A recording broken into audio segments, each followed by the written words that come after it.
Orasi ilmiah Dies Natalis Universitas Indonesia disampaikan oleh Dr. Engineering Wisnu Jatmiko, Sarjana Teknik Magister Komputer.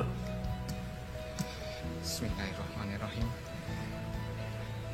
Yang saya hormati Rektor Universitas Indonesia, Ketua dan anggota MWA Universitas Indonesia, Ketua dan anggota Dewan Guru Besar Universitas Indonesia, Ketua dan anggota Senat Akademik Universitas Indonesia, para wakil rektor, para dekan, Direktur Sekolah Kajian Strategik dan Global, Direktur Sekolah Ilmu Lingkungan, dan Direktur Program Pendidikan Vokasi, Ketua Umum Iluni UI, para dosen dan tenaga kependidikan, pimpinan lembaga kemahasiswaan UI, para tamu undangan, dan yang saya banggakan, putra dan putri bangsa, wisudawan, wisudawati Universitas Indonesia, serta para hadirin sekalian. Assalamualaikum warahmatullahi wabarakatuh. Riset dikelompokkan dalam 3 tahap, yaitu riset dasar atau hulu, riset terapan, serta riset pengembangan atau riset hilir. Hasil dari proses riset dapat diukur menggunakan tingkat kesiapterapan teknologi. Berdasarkan hasil diskusi Global Education Dialogue Summary, disebutkan bahwa perguruan tinggi seharusnya menjadi satu kesatuan berkelanjutan dengan industri. Perguruan tinggi melakukan riset dasar, melakukan inovasi, kemudian hasilnya berlanjut ke industri. Namun faktanya, industri dapat menangkap permasalahan yang lebih dibutuhkan solusinya dibandingkan dengan perguruan tinggi. Di sisi lain, perguruan tinggi justru dapat melakukan inovasi lebih dari yang dipikirkan industri. Kurangnya sinergi antara kedua pihak ini melatar belakangi perlu diadakannya konsorsium riset. Konsorsium riset merupakan fondasi riset dengan adanya pertukaran ilmu, infrastruktur, serta kecakapan lain, sehingga masalah yang kompleks dapat dipecahkan. Konsorsium merupakan perwujudan dari triple helix tambah 1 yang terdiri dari akademik, perguruan tinggi, bisnis, pemerintah, dan komunitas, ABG plus C. Perguruan tinggi sebagai lembaga yang terpercaya dapat menjadi pemimpin konsorsium. Perguruan tinggi memiliki sumber daya bertalenta. Pemerintah sebagai representasi negara menyediakan aturan hukum, sumber daya alam, serta sponsor pendanaan riset. Sedangkan bisnis berkontribusi pada peralatan pendukung, peluang pasar, serta skema keuntungan. Kemudian, komunitas menyumbangkan pengetahuan dari keahlian yang terkait dalam riset. Riset yang dimiliki UI membawa optimisme untuk mewujudkan globalisasi riset anak bangsa. Dengan optimis ini, kiprah UI di dunia riset diharapkan dapat memberikan kontribusi-kontribusi yang bernilai guna bagi Indonesia.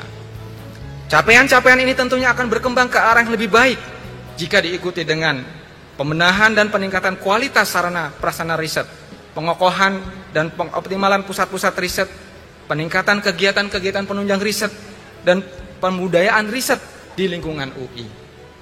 Pembenahan ini dapat dimulai dari mahasiswa tingkat awal, peningkatan integrasi riset antar fakultas, dan globalisasi riset dengan menjalin kerjasama dengan pihak luar negeri. Serta yang paling utama juga konsorsium dengan pihak industri, pemerintah, dan komunitas. Hadirin sekalian yang saya hormati, oleh karenanya, marilah kita berjuang bersama, membangun budaya riset yang unggul dan maju, penuh inovasi di negeri Indonesia tercinta ini. Semoga dengan niat tulus dan kerja keras kita dapat memberikan manfaat sebesar-besarnya bagi bangsa Indonesia dan bagi perkembangan ilmu pengetahuan.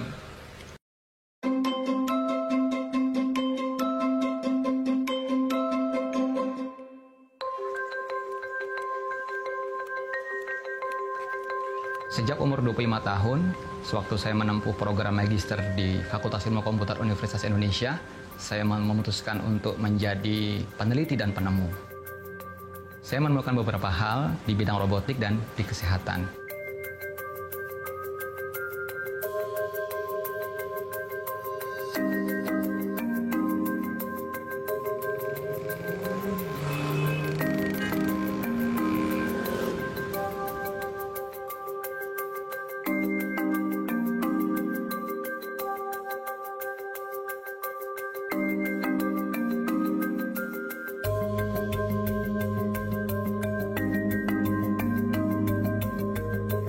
Waktu mungkin umur 10 tahun, saya harus di rumah sakit selama 6 bulan.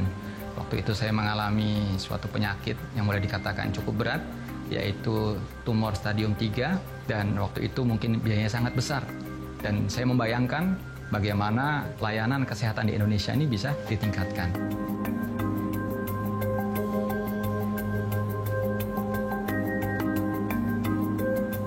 Saya menemukan USG dan EKG secara otomatis. Di Indonesia, negaranya sangat luas dan terdiri dari kepulauan. EKG yang saya ciptakan ini adalah EKG yang bisa dikontrol secara telehealth, secara jarak jauh, dan bisa diletakkan di tempat-tempat terpencil. Penyakit jantung ini merupakan penyakit yang sangat akut di Indonesia, khusus di daerah terpencil. Maka ahli kesehatan jantung itu mungkin sangat langka.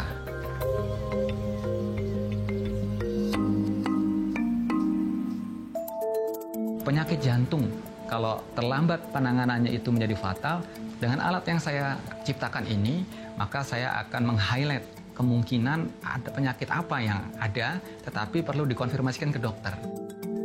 Saya mencoba untuk menemukan suatu metode yang lebih cepat bagaimana menganalisa penyakit jantung awal dan bisa diatasi oleh dokter dengan cepat.